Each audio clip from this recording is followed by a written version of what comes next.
breaking free of ego does not mean the end of ego. See, actually, breaking free of ego, your ego, or all ego, same thing, is simply a better understanding of what the basic principles of life are.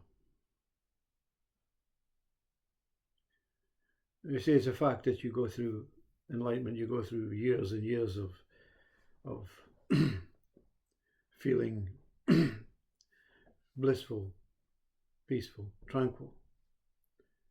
No thoughts, no fears, no worries, no concerns,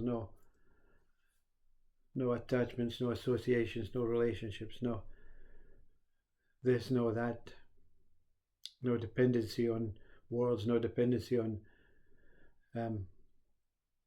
the world outside. Always a dependency on your body, of course, but no dependency on your mind. No need to associate and because, but at some point it has to make sense, because that's nonsense to those that have experienced their dissolution, which is not an end, dissolution into a new solution of their own ego. So you understand that eventually your mind, your ego mind, which never left you, understands that many are still going through the process of creating some sort of peaceful resolution with every aspect of your life, including your ego.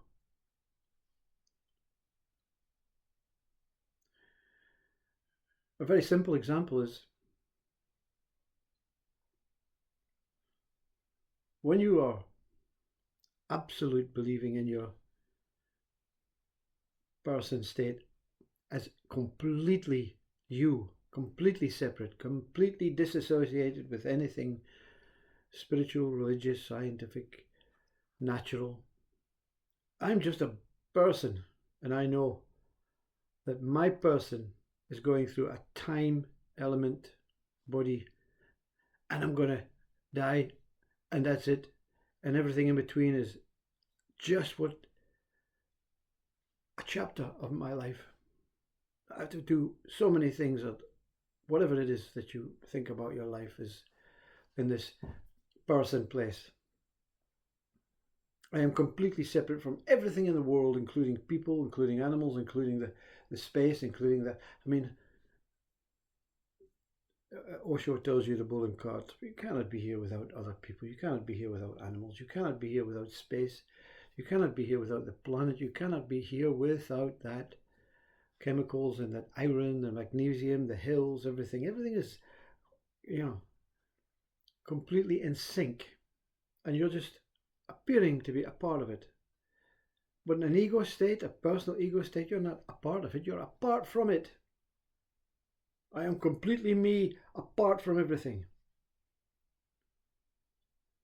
So a very simple way is to say, when I remember being the ego, when someone asked a question, there was only my way of responding to the question, my way of understanding the question, because of my education, my conditioning, my beliefs, my experiences in the past. Now you see the question in multiple ways. Now you understand that there's no one way. See? There's no perfect way. There's no right way.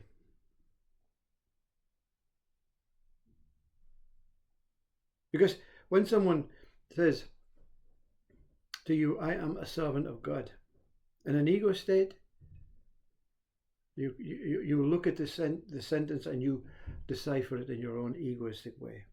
You're a fool then. I'm never going to be a servant. You see?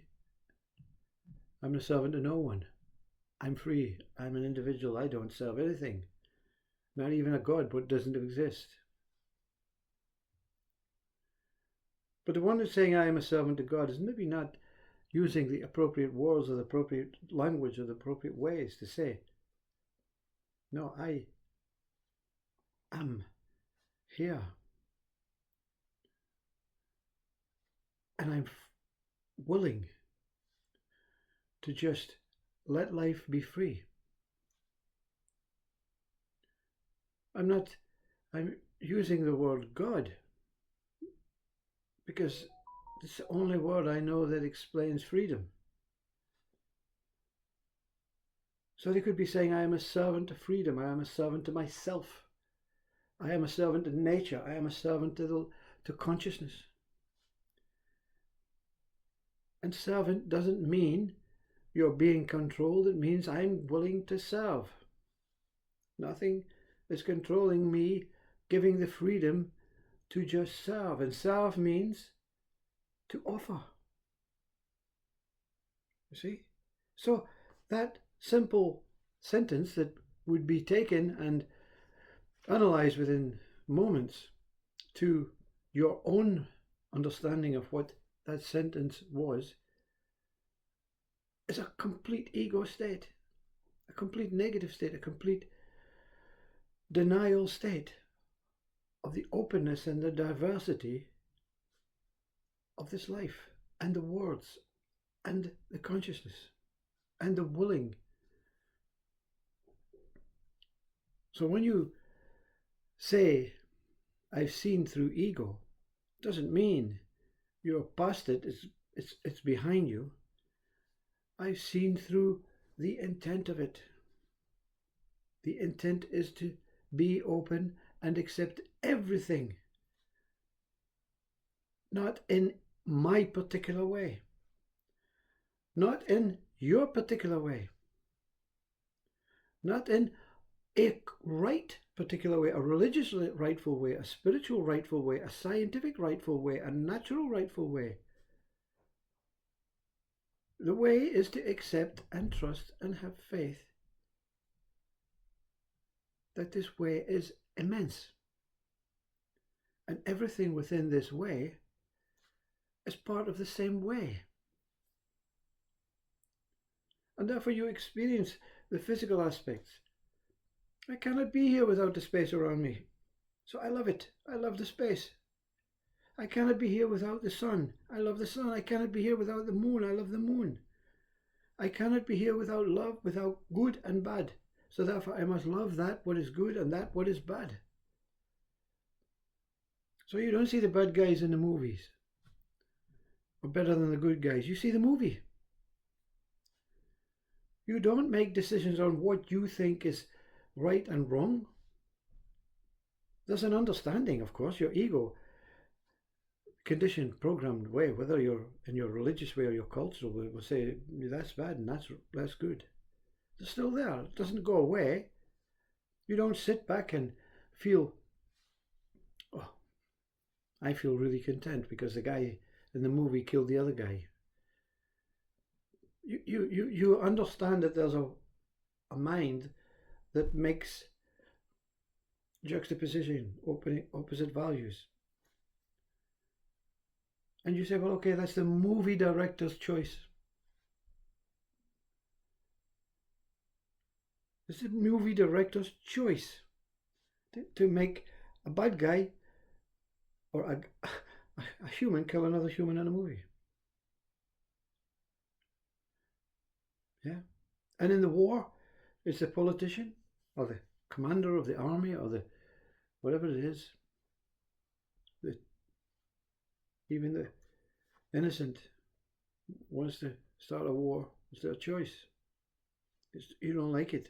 You don't accept it in a way that you're not going to stand back and, oh, I'll just let it be, because we're human survival instinctive forms when it comes to that. It's easy to move into ego and out of ego. It's much easier when you see through ego. You see, I'm not denying you, Iggy. I'm confronting you. I want to talk to you. I want to understand. Didn't get the chance to speak to Christ on the cross, suffering, bleeding in bits. Can we understand? Give us something to understand you.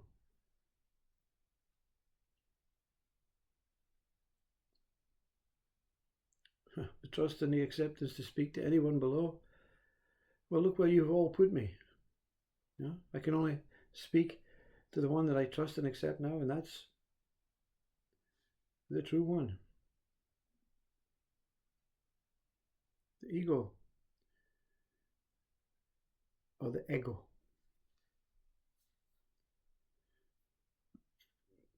It's part of life. It's part of how we story evolves, not we evolve, not I evolves.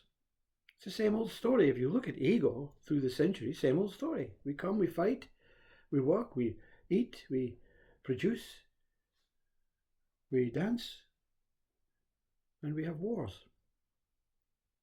and we die.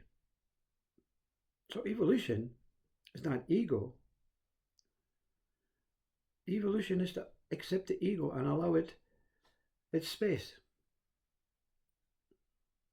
My ego within myself, it has space. Limitless space. Same as the consciousness, same as the being, same as the mind, same as the